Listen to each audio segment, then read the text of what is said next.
We're going to keep this party going, though. We've got a lot more fun stuff. You know what I promised you, better and better and better. And we are going to deliver on those promises. It's my honor to introduce Grace Stanke, a recent graduate of the University of Wisconsin-Madison. Anybody from Wisconsin here? With a degree in nuclear engineering and is Miss America 2023.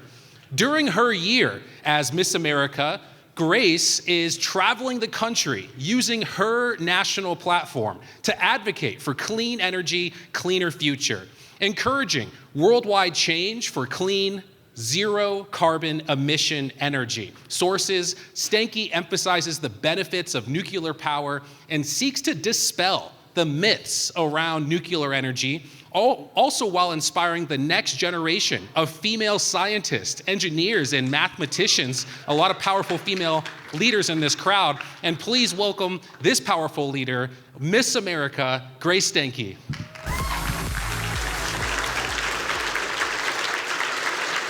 I am so excited to be here at ACC, and I really want to tell you why, first of all. So as Miss America, I've done about 70,000 miles of travel in the past 6 months, so I've seen a place or two, I honestly could not even tell you at this point how many people.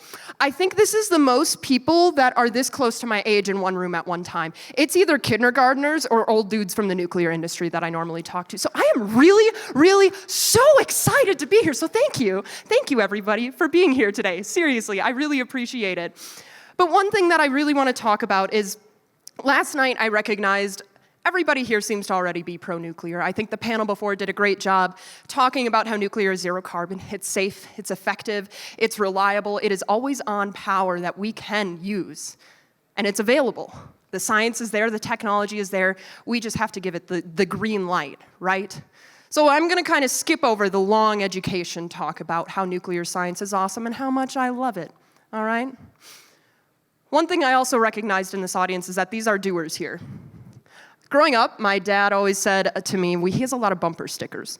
He said to me, there are skimmers and there are doers. I think every single one of you in this room are doers, which I really, really love. So today I want to tell you a little bit about how I got into nuclear and how you can help the nuclear industry out. So that same man that said that bumper sticker phrase is a civil engineer, and because of that, I grew up around engineering. I got very used to STEM. I was very fortunate that I always knew I would be in a STEM field, right? And I went through, found nuclear engineering. I said, man, what a flex it would be to say I'm a nuclear engineer. All right, so I go back home after touring colleges and I go, Dad, what do you think, aerospace or nuclear? And he goes, Grace, don't go into nuclear. There's no future there. Well, now here I am. What does a spiteful 16-year-old teenage girl do when her dad tells her not to do something? She goes and does it, okay? So that's exactly what happened. I went into the University of Wisconsin-Madison with nuclear engineering. But on a more realistic note, I knew I could change my major. But what made me so passionate about this field is learning how nuclear science is all around us. That same man that told me not to go into this field is alive today. He's a 2-time cancer survivor because of nuclear medicine. I learned about how nuclear power powers 20% of America. One of my favorite things as Miss America is to travel to places that are powered by nuclear energy, and I ask people, do you know where your power comes from? And they'll go, oh, probably like a plant down the road or something. I go, no, it's nuclear power. And there are always people that are like, oh my God, well, what about the waste? And I'm like, well, your home is powered by nuclear. Fun fact, and you've got one of the cheapest power prices in America too, because of that. And that's what we need more of. Now, I got excited about the nuclear industry. I fell in love with it. I said, this is awesome. It's powering the country. It's curing cancer. It's in the agriculture world. It's in the exit signs as we look around. It's in smoke detectors. If you ate a banana this morning, you ate radiation. Fun fact, and you're alive. Shocker. Oh my God. But it's something that is so exciting. And to me, I was like, why isn't everybody screaming this from the rooftop? Well, I looked into it. I asked myself that question. The nuclear industry has been operating for the past 30 years in a way that has led to our current problems of today. The nuclear industry operated under no news is good news. We didn't want to be known. We didn't want to be acknowledged, even though we were doing awesome, incredible things. Now I'm here kicking it, dragging it, kicking and screaming back into the spotlight, okay? Because this is something that can change the world, both on the power front, the medicine front, on the agriculture front, everywhere. Now, my main goal is working with the public. As Miss America, people don't expect me to be a nuclear engineer.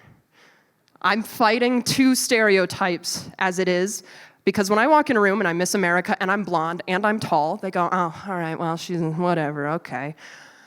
And then they come up to me and they go, oh my God, Miss America, I've never met a Miss America before. This is so cool.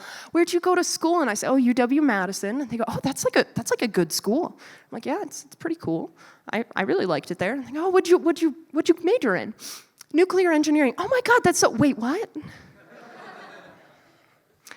It's something that doesn't happen that often. And it's this beautiful dichotomy of these 2 things that are unexpected together, that are getting media attention, that are getting news attention, that are getting people's attention. Because what does the media report on? It's not things that happen that are important to talk about. The media reports on the unexpected. That's all they talk about. That's what's in the news cycle. And I will say I'm completely hijacking the Miss America brand to talk about nuclear energy. This is a 102-year-old household recognized name of Miss America. But never has it been combined with nuclear science before. Never has it been combined with a care for energy and electricity and cheap, affordable power for Americans before. And we're seeing that happen. And we're seeing that change. When I start, oh, thanks. That's cool. That's so nice. One thing I like to think about is 4 years ago, honestly, if I knew what I know now about the nuclear industry, put me back in the setting that we were in 4 years ago, I might have agreed with my dad. The nuclear industry has gotten really, really lucky the past 4 years. But a combination of luck and the hard work of a ton of incredible, brilliant people, both on the engineering side and on the policy side, has led us to this really incredible scenario that we're in now. Just recently, Gallup released a poll that 55% of Americans support nuclear energy for the first time in about a decade. That's a huge step in the right direction. We haven't had majority support from the public in a long time.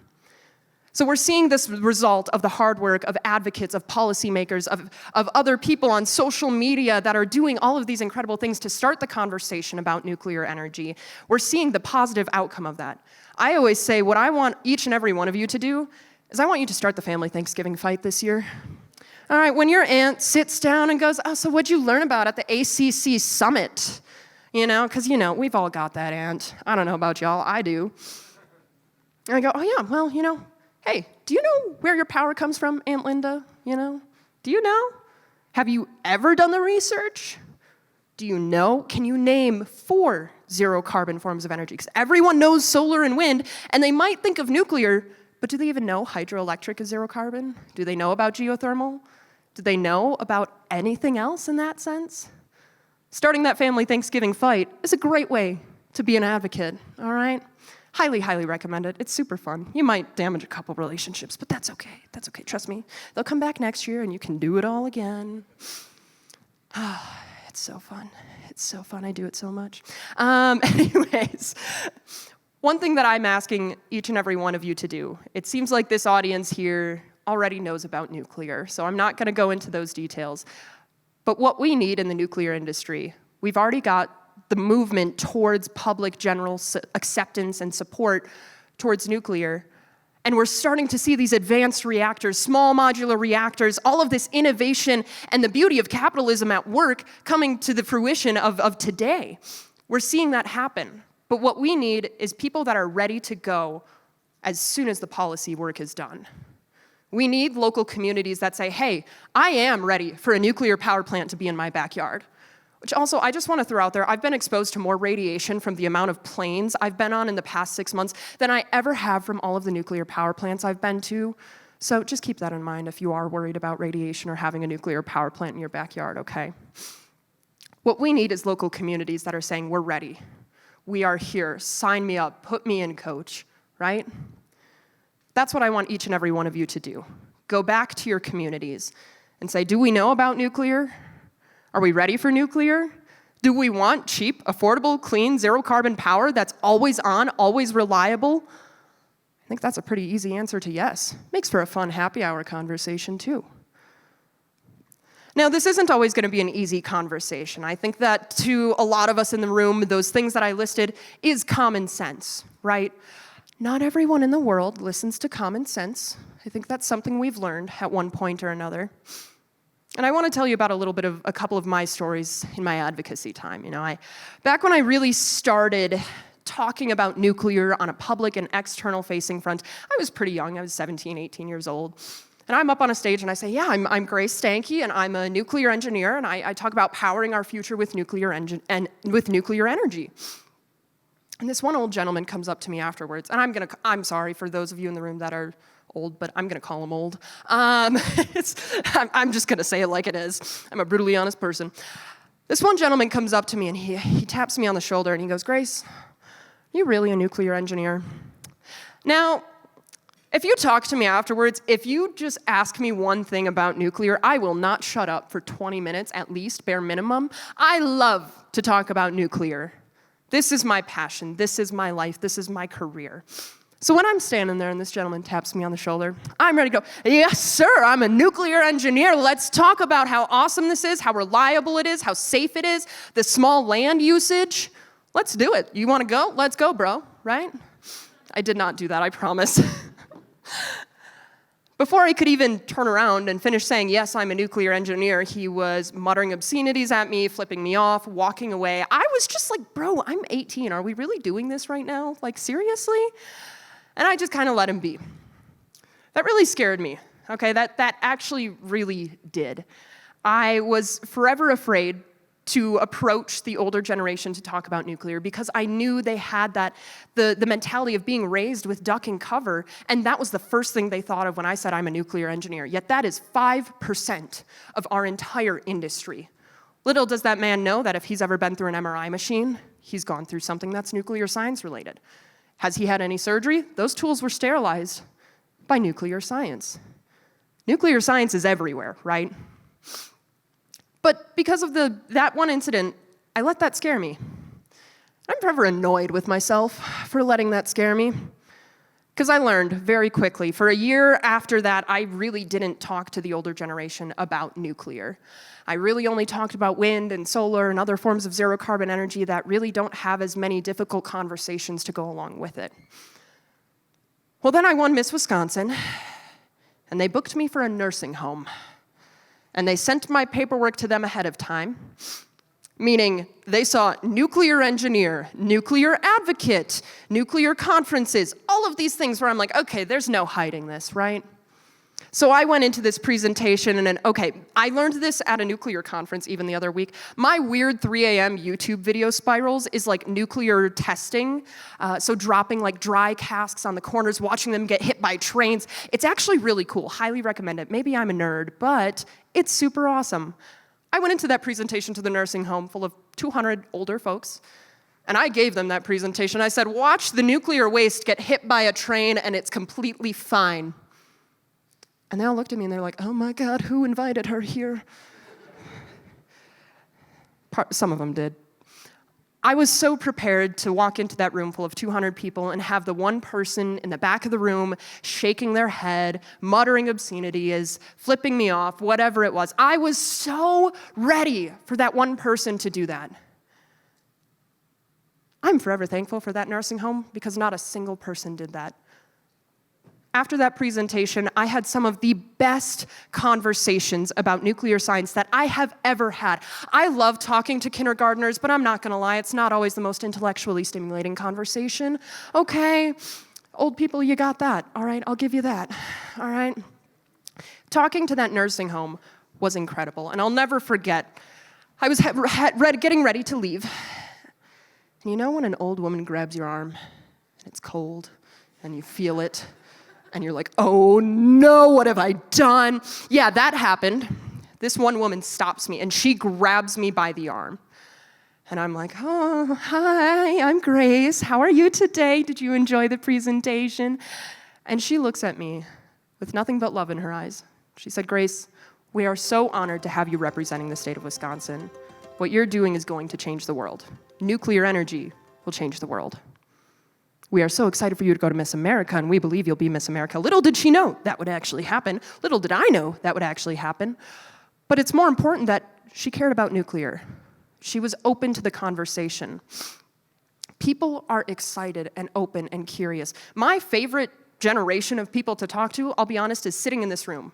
Because most of you grew up with the terms climate change. You grew up going to national parks. You grew up familiar with all of this. You're aware of what nuclear power is and why we need it. For other generations, that's not it. And I had a scenario where a gentleman said, Grace, do you just want to get rid of all old people? And I said, no, that's not it. That's really, really not it. Because what we need is policymakers in office right now to start taking action. We need that support. We need policy to be passed. And we need the support from local communities. When you're talking to your local community, don't be afraid of people. I go around and break misconceptions of nuclear science and nuclear energy. Little did I know that people would break my misconceptions of them. Thank you so much. I appreciate it.